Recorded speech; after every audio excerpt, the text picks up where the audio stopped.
Está no ar a TV Juazeiro, a cara da cidade. Nosso primeiro programa, nós temos um nosso convidado especial. Nosso entrevistado é o pastor Kenaide de Amorim. E a gente vai estar falando de política. A política que é fundamental para mudar a história de um povo. Como é que o senhor está, pastor Kenaide? Tudo bem? Eu estou bem, muito bem, graças a Deus. Tudo sob controle e na dispensação do Eterno. Graças a Deus. E aí, como é que, o que é que tem feito nesses últimos dias? Por onde tem andado? Nesses últimos dias eu tenho feito uma especialização em engenharia, meio ambiente, saneamento básico e trabalhado nos projetos de construção lá no Maranhão, no estado do Maranhão. Pastor Kenaide, para quem ainda não lhe conhece, eu acho difícil na cidade, mas para quem ainda não lhe conhece, conta para os nossos telespectadores qual é a sua formação, fala para esse povo aí que se apresenta para esse povo. Bom, eu tenho conhecimentos vários e entre um deles é na área de engenharia, teologia, psicanálise, educação e muitas outras áreas. Deus tem me abençoado muito com conhecimento. Minha vida toda foi estudar, trabalhar e cuidar de uma comunidade chamada Igreja Batista Peniel. Graças a Deus. Atualmente, os seus projetos pessoais, seus projetos profissionais, bom, o senhor tem planejado? Bom, uma das coisas que eu estou fazendo no momento é essa especialização em engenharia, meio ambiente e saneamento básico. E o meu intuito é me aprimorar na área de engenharia, visualizando a cidade de Juazeiro, no que tange especialmente o problema dos dejetos estarem a céu aberto. Desde que eu tive a oportunidade de lhe conhecer pessoalmente, eu lembro que o senhor gosta de se envolver, de cuidar do povo, das pessoas, que já cuidava antes como pastor e agora também. E antes gostava de ajudar as pessoas na área através da política, né? Ainda tem esse mesmo desejo, esse mesmo sonho? A política eu sempre enxerguei na perspectiva do termo grego polis, politiquê. E a política é o processo que os antigos usavam para cuidar da cidade. Só que a gente precisa entender que cidade não é território, não é chão, não são paredes, não são estruturas. Cidade são pessoas. Não existe uma cidade sem cidadãos. Para que haja uma cidade, precisa existir antes dela os cidadãos. Que é o mais importante. São as pessoas mais importantes de um determinado território, de um determinado área, de um polígono, onde está inseridos os limites daquela cidade. Que é até o motivo e a causa por tudo, né? Com certeza. Não existe nação sem Estado, não existe Estado sem município. E não existe nação, nem Estado, nem município sem cidadãos. Olha, tem uma pergunta aqui que a gente está até programado. E a pergunta é: qual a importância da política neste tempo? O senhor que tem um vasto conhecimento, o que é que o senhor poderia trazer de informação para a gente? Olha, nós estamos vivendo um momento altamente crítico. Eu me lembro quando estava na universidade, nos anos de 70, especialmente 75, 76, 77, 78, 79, e naquele momento os cadernos de Anthony Gramsci tinham sido traduzidos tanto para a língua espanhola como para a língua portuguesa. E esse material do Gramsci começou a invadir as universidades. Eu frequentei a ABU, Aliança Bíblica Universitária, e a partir de então, essa união bíblica universitária, ABU, começou a se esfacelar. E quando eu saio da universidade e vou para o seminário, eu percebo que a ABU, já a Aliança Bíblica Universitária, ela já não era mais a mesma. E hoje quase inexiste nas universidades. Por quê? Porque o Brasil mergulhou de uma forma profunda nessa perspectiva socialista, comunista, com um slogan de mentira. Por exemplo, eles falam em democracia. Onde existe socialismo e comunismo, não existe democracia. O que existe é ditadura e tirania. Nada mais que isso. Então, hoje, com o advento da eleição do Jair Messias Bolsonaro, nós vamos observar que, nesse momento, esse ano, que é ano de eleição, ele é sumamente importante para consolidar aquilo que começou naquele homem. Eu creio que se nós perdermos a oportunidade de reelegermos Jair Messias Bolsonaro, nós vamos sofrer um golpe muito grande e nesses próximos 4 anos, tudo aquilo que nós conseguimos, que conquistamos, no que diz respeito à liberdade, no que diz respeito ao avanço com relação aos modais, como a ferrovia, hidrovia, rodovia, aerovia, tudo isso nós vamos perder, entendeu? Entendi. Então, os portos, nós vamos perder esses modais, todinhos. Não somente isso, como todo investimento em infraestrutura, indústria e comércio tem sido feito. Por exemplo, onde na história do Brasil foi retirado o ICMS de carros? ICMS chamado linha branca. Então, o presidente tem investido para minimizar a dor dos cidadãos, coisa que nunca foi feita enquanto Brasil. Então, nós não podemos deixar de eleger um cidadão desse.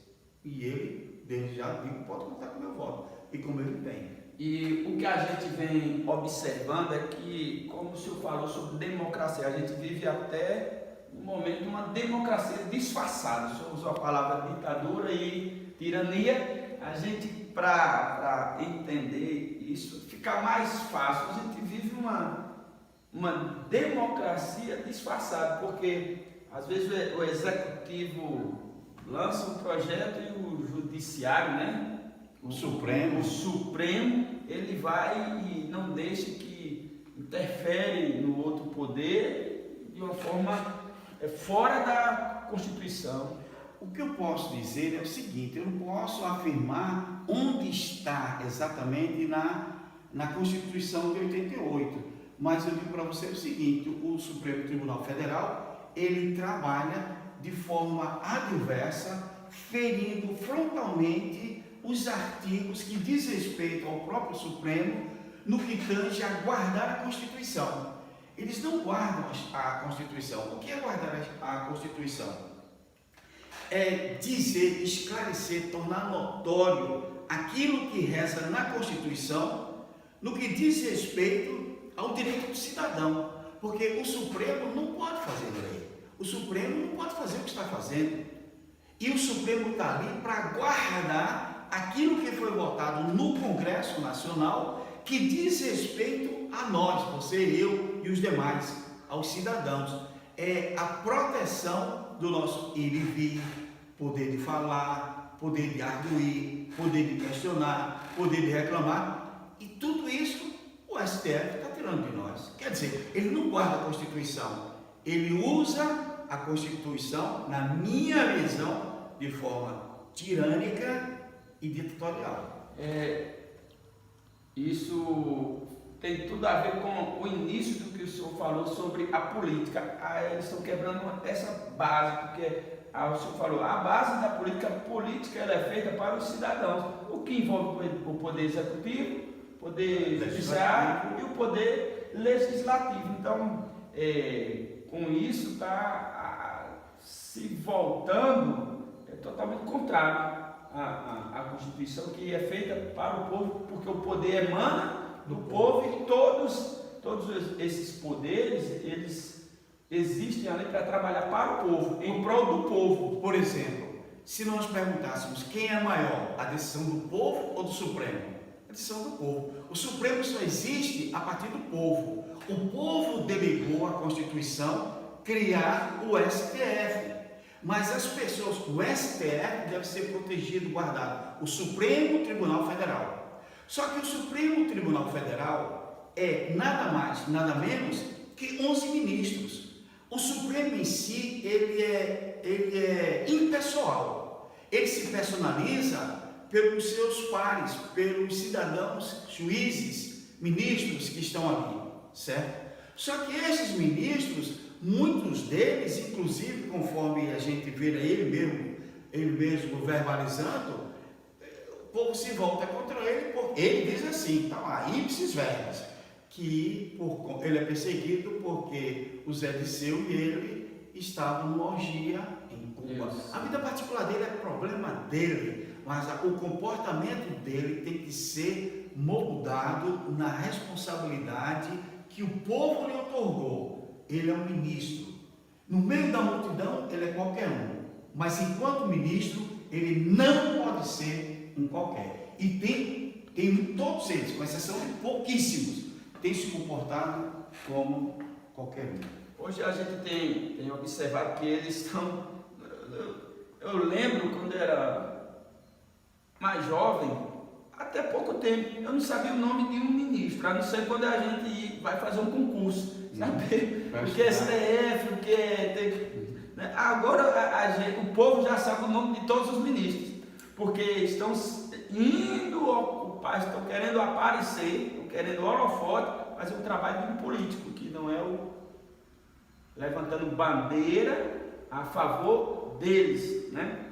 Bom, o que eu posso dizer é, na minha visão particular, os ministros que ali estão postados, eles não representam o ideário para o qual foram colocados. Eles fazem ações de cunho muito particular e não conseguem ouvir o clamor do povo e não representam o povo no ideário do povo, dizendo assim que o povo está contrariando o processo democrático, quando o processo democrático é completamente arrasado dentro daquela sala onde se chama Supremo Tribunal Federal. O senhor está feliz com esse novo ministro que entrou? Por sinal, é até pastor, como eu e como o senhor. Eu gostei bastante dele, é o André Mendonça, né? O que o senhor está achando desse novo ministro? A questão que eu quero colocar é o seguinte: o André Mendonça é um cidadão, e na condição de cidadão, ele tem uma função de, poderia dizer no hebraico, de um Cohen, um sacerdote, certo? Presbiteriano, que isso é previsto na nossa Constituição. E o fato de ser pastor não quer dizer que ele não seja capaz de ser um ministro. Existe um equívoco muito grande nessa percepção da questão pastoral. Geralmente eu não gosto de dizer que sou pastor, porque pastor não é profissão, pastor é função, pastor é sacerdócio, você é pensado no meio das ovelhas, na condição de ovelha, para liderar a ovelha. E o pastor, ele é um líder, mas ele não pode ser Jesus. O pastor, tem um texto na palavra que diz, Pedro e João, Deus, o Senhor usa para curar uma pessoa que tinha problema nos artérios, e a multidão começou a segui-lo, e ele disse: por que vocês estão vindo atrás de mim? E o povo estava abismado com o que ele fez. E ele disse àquele povo o seguinte: não foi pelo meu poder, não foi pela minha santidade, mas o nome de Jesus que fez isso. Então havia probidade em Pedro e João para representar o reino de Deus, a ponto de falar aquele homem: levante e anda, e ele levantar e andar. Então nós precisamos entender que todos nós somos ovelhas com função pastoral, certo? O André Mendonça, ele é um juiz com função pastoral. Como acontece, tem uma admiração muito grande pelo senador Magno Malta, ele é um pastor com função de senador. Eu não sabia que eu não sabia que o pastor Magno Malta que o senador dele é pastor. É pastor. O Magno Malta é pastor, estudou comigo, foi colega meu no seminário. Porque eu fiz essa inferência, porque é a próxima pergunta, né? Para a gente chegar, se tem base bíblica. E agora, quando lhe vi aqui entrando nos nossos estúdios da TV Juazeiro, você que, pastor Kenai, vamos aproveitar, você que está acompanhando a TV Juazeiro aqui no YouTube, se inscreve no nosso canal. Nosso canal é TV Juazeiro no YouTube. E o meu canal pessoal, eu apresentei o pastor, mas esqueci de me apresentar. Eu sou professor também e o pastor tem a forma dele de pensar. Eu sou pastor, só como ele diz. Ninguém vai conseguir ser Jesus, né? Eu sou pastor, trabalho na igreja como pastor e quero morrer como pastor e não abro mão de ser pastor. Mas enfim, nosso canal no YouTube é o canal Cícero Roberto Leite. Quero pedir para você no nosso canal do YouTube, TV Juazeiro, se inscreva. Aperte aquele sininho de notificações para cada vídeo que sair, porque essa é só a primeira entrevista do pastor Kenaide Amorim. Virão outras informações que vai ser muito importante para você.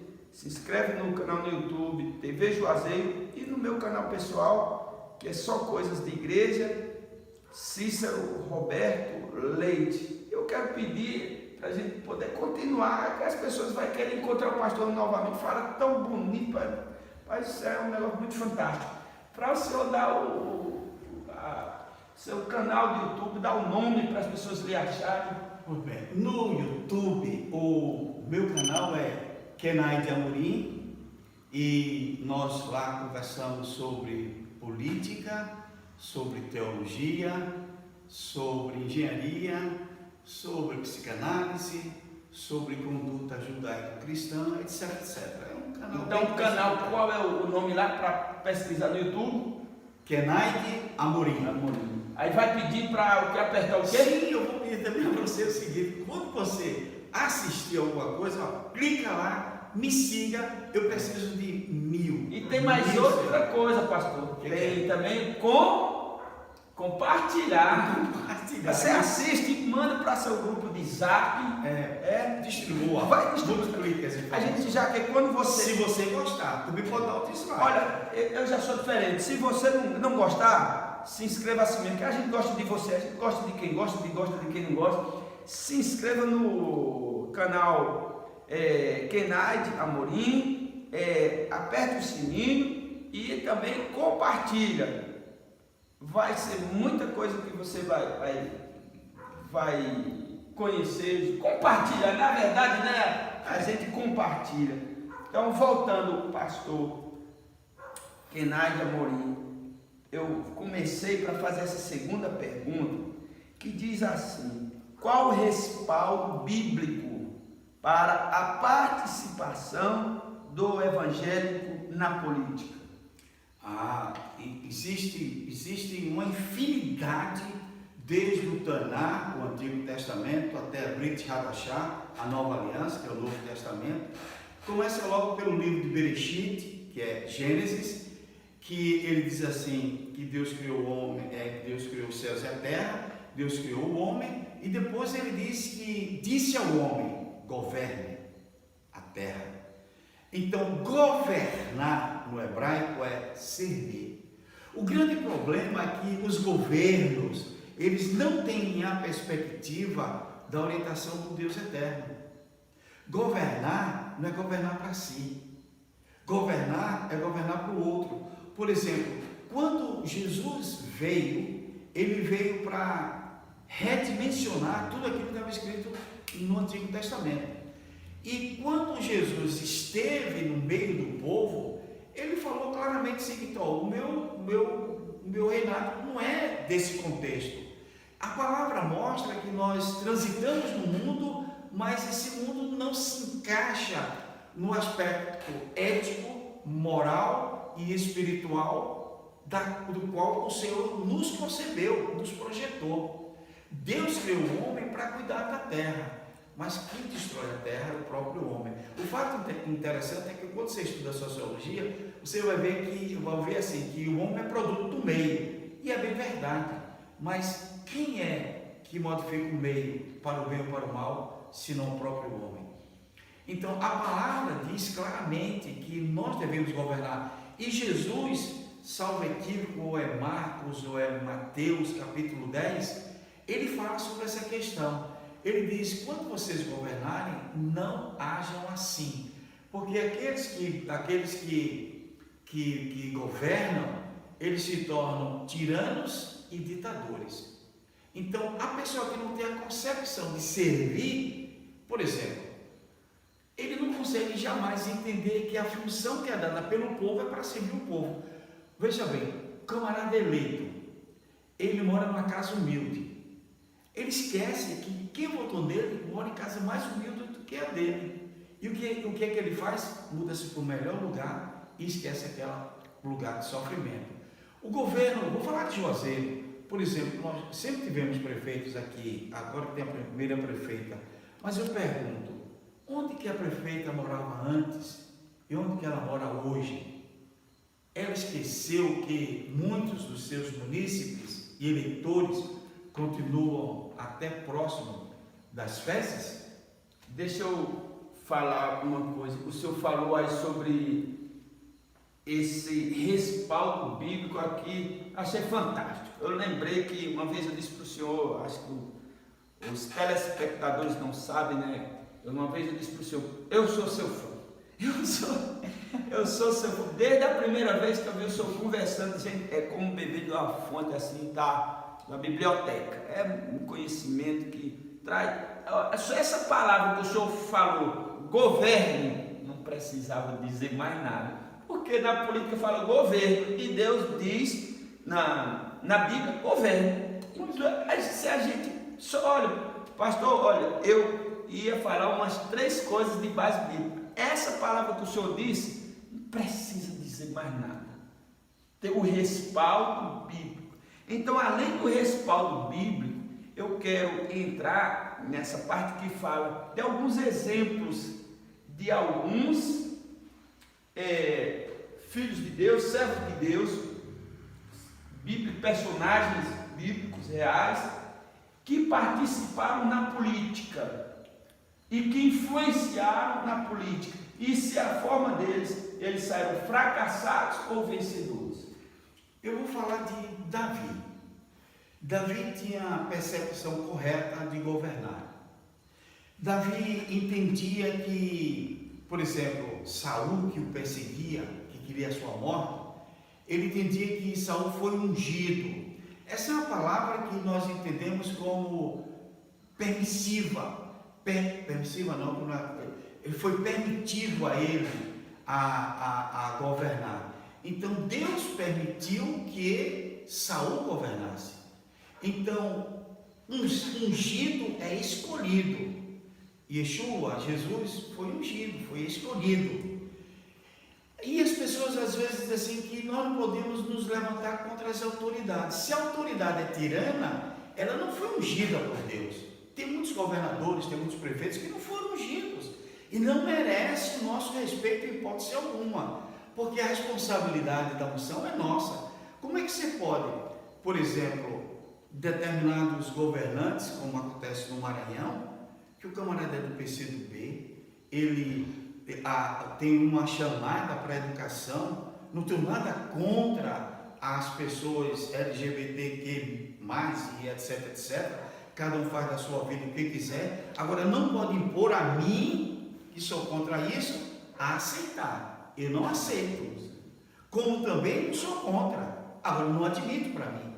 Eu não quero estar no meio com eles, compartilhando dos mesmos ideais. São ideais diferentes. O meu ideal é judaico-cristão. Então, o que acontece? Davi, ele teve um momento de ser tão perseguido por aquilo que queria de certo, que resolveu se refugiar na caverna de Adulão. Junto com eles estavam 400 homens. Esses homens eram a escolha da sociedade para aquela sociedade. Eram os endividados, certo? Eram as pessoas imprestáveis. Mas foi Davi e esses homens que governaram Israel e fizeram Israel prosperar.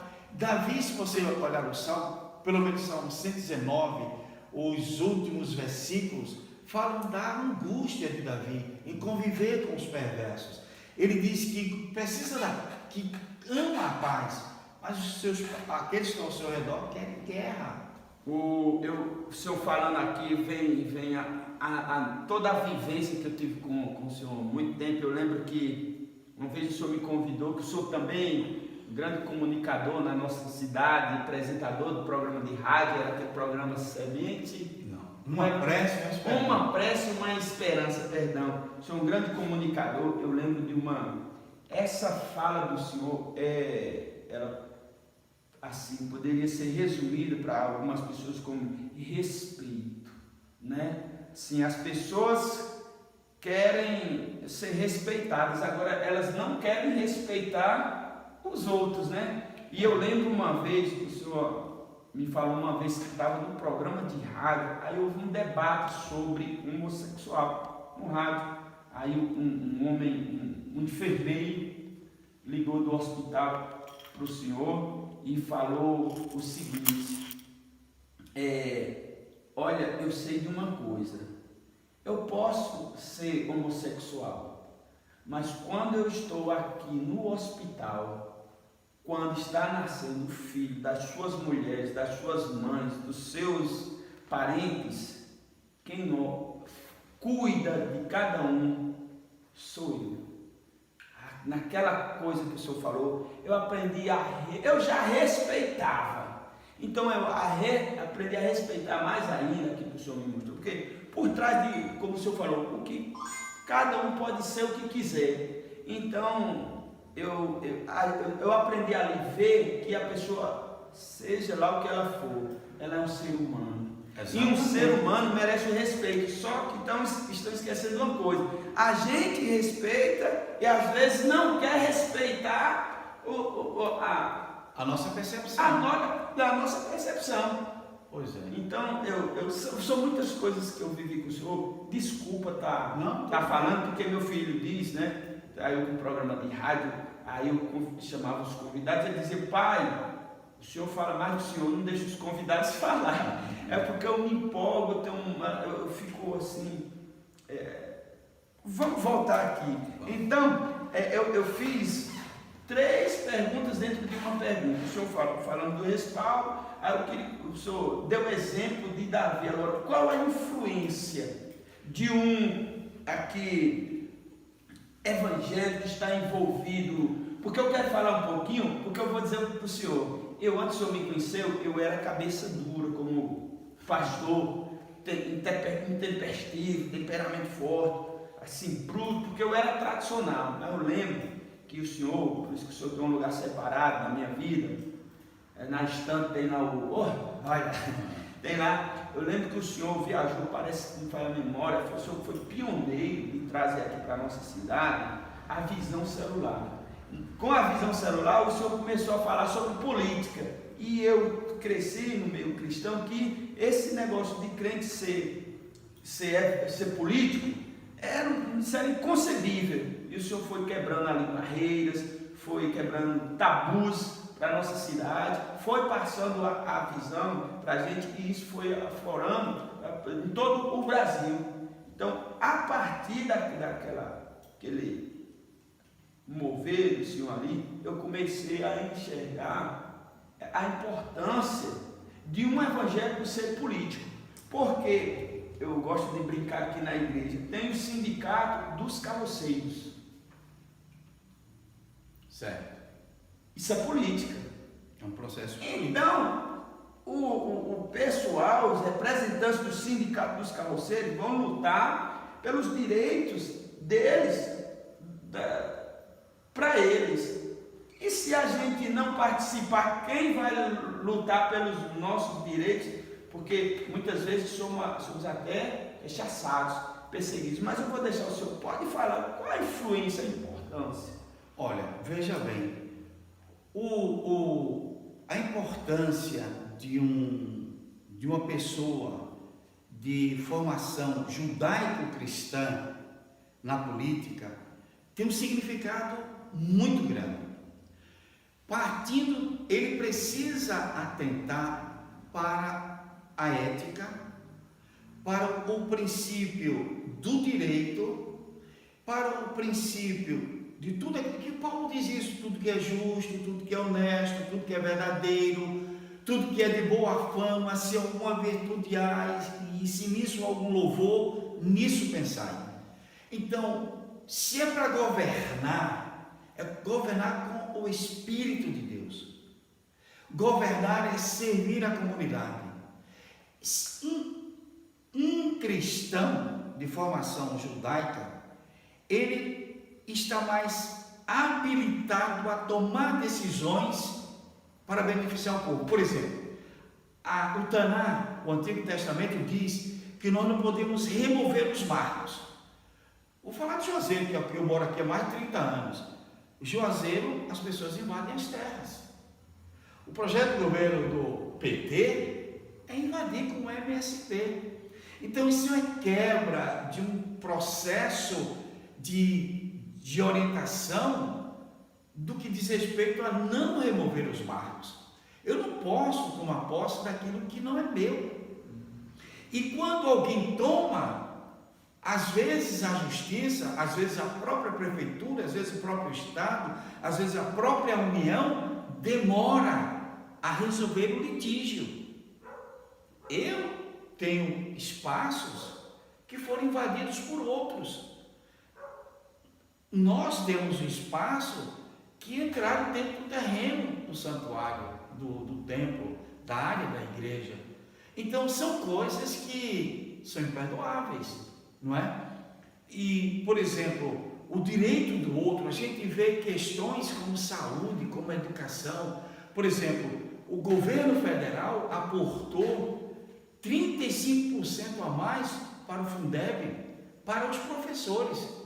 Mas os governos e municípios, muitos deles, a grande maioria, não repassou um dinheiro que não pertence a eles, pertence aos professores. O governo federal deu e eles retiveram. Se o gestor trabalha com o povo, ele não pode se completar com isso. Todo gestor, quando sai do mandato, ele sai riquíssimo. A cidade, o povo, fica pobríssimo.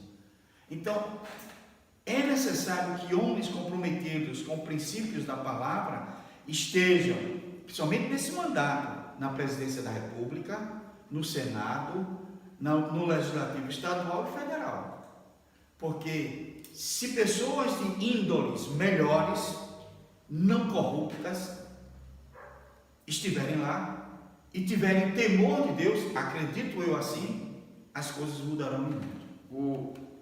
Essa questão do respaldo bíblico, para a gente finalizar, porque é fantástico. Quando o senhor falou aí, vem coisas na minha cabeça que sobre tem respaldo bíblico, e o senhor tem mais conhecimento do que eu, tem mais propriedade do que eu lembrei agora. Quando o senhor falou sobre a palavra governo, aí nós falamos a influência,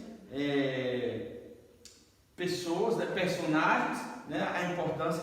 Aí a gente vê que Deus, Ele deu para o seu povo uma constituição, os 10 mandamentos. Então, às vezes, eu não entendo como é que muitas vezes um evangélico, um pastor de igreja, um líder de igreja, ele não aceita isso, porque o senhor vai poder explicar melhor do que eu não entendo essa parte aí do judaísmo.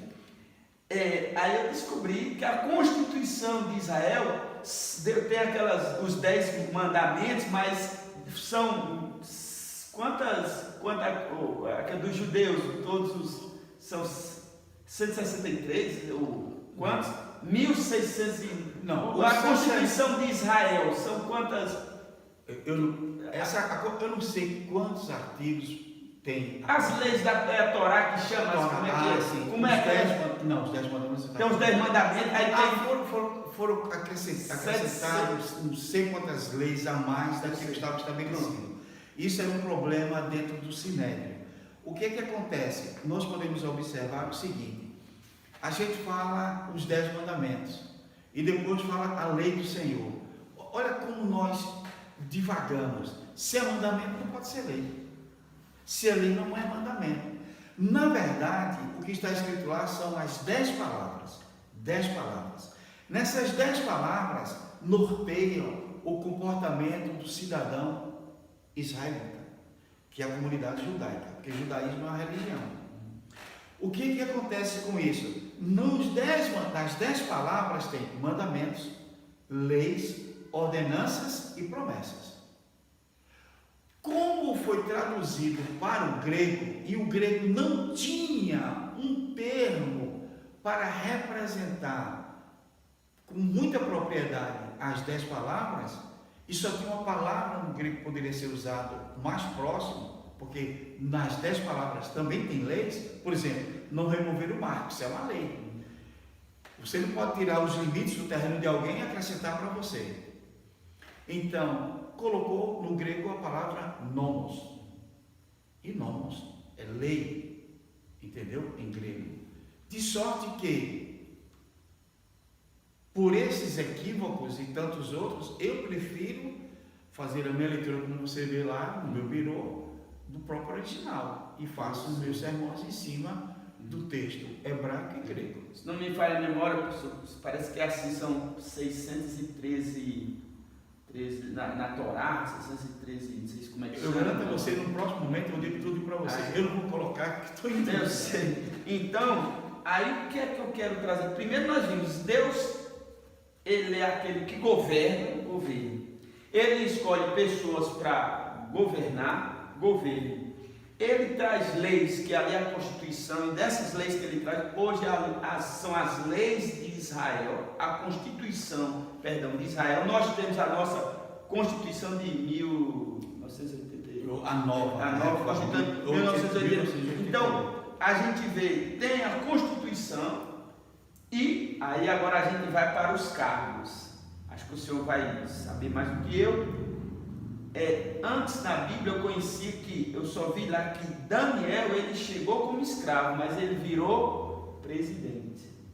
Só que antes, eu aqui conversando com os irmãos, olha, quem disse que era o cargo aí de Daniel Napolitano, o irmão foi e botou lá, governador não, ele disse, está aqui.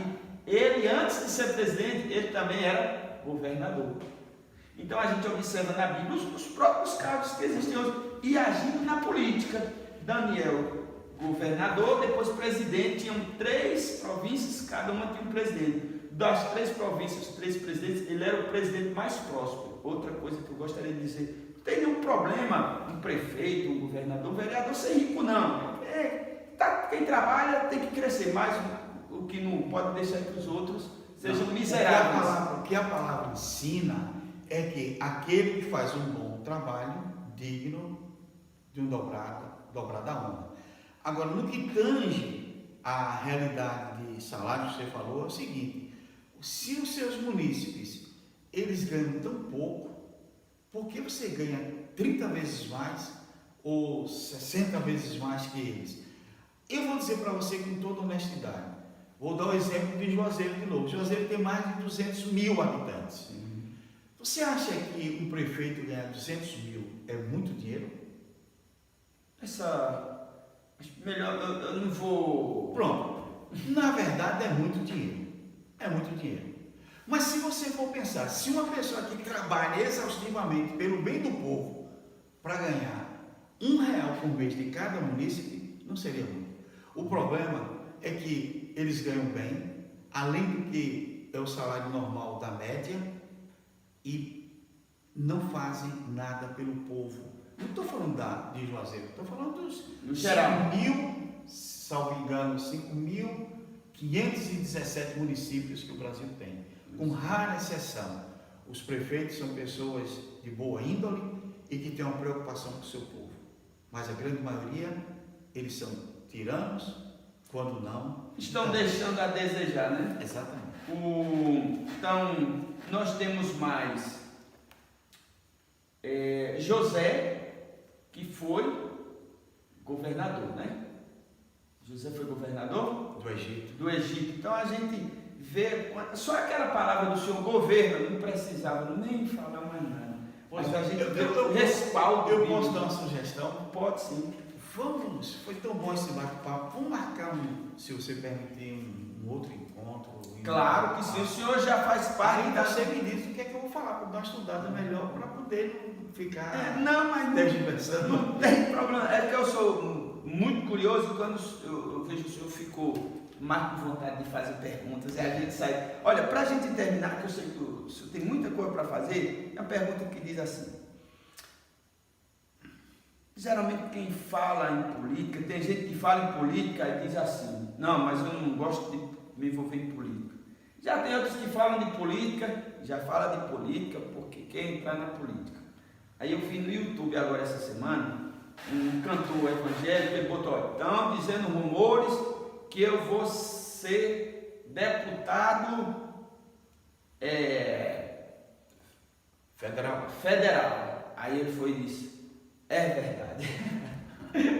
E aí eu achei engraçado. Então, o senhor sairá candidato agora para essa próxima eleição? Quais são os seus projetos na área de política? Fala aí para o pessoal da TV que já fica informado. É bom que o senhor, se declarando que é candidato, já sabe que também já vão se declarar os inimigos, né? Ou então os oportunistas, aqueles que nunca esteve junto com o senhor, mas agora vai aparecer. Certo.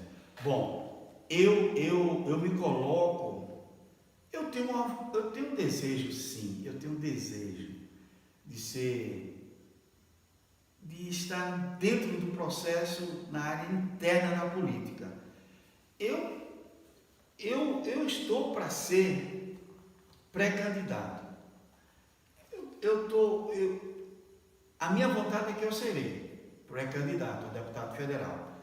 Mas eu tenho uma missão. A minha missão é ajudar o presidente, seja onde for, como candidato ou não. Da vez passada, eu estava vindo de Portugal em 2017 e fui convidado pelo Magno a ir para o PSL, sair candidato a deputado federal, coisa que não deu certo nem para mim, nem para muitos candidatos, porque houve um problema muito grave no PSL. A senhora presidente lá, houve problemas, não vou entrar em detalhes. E para agora, a proposta foi novamente feita. E eu estou me articulando, estou resolvendo, pedindo a Deus direção, mas provavelmente eu serei pré-candidato a deputado federal. E se eu for, espero em Deus que Deus possa usar muitas mãos para botar certo. Aproveita, fala olhando para aquela lente ali, ou a lente número 2, escolhe uma lente aí e faz esse convite ao povo, já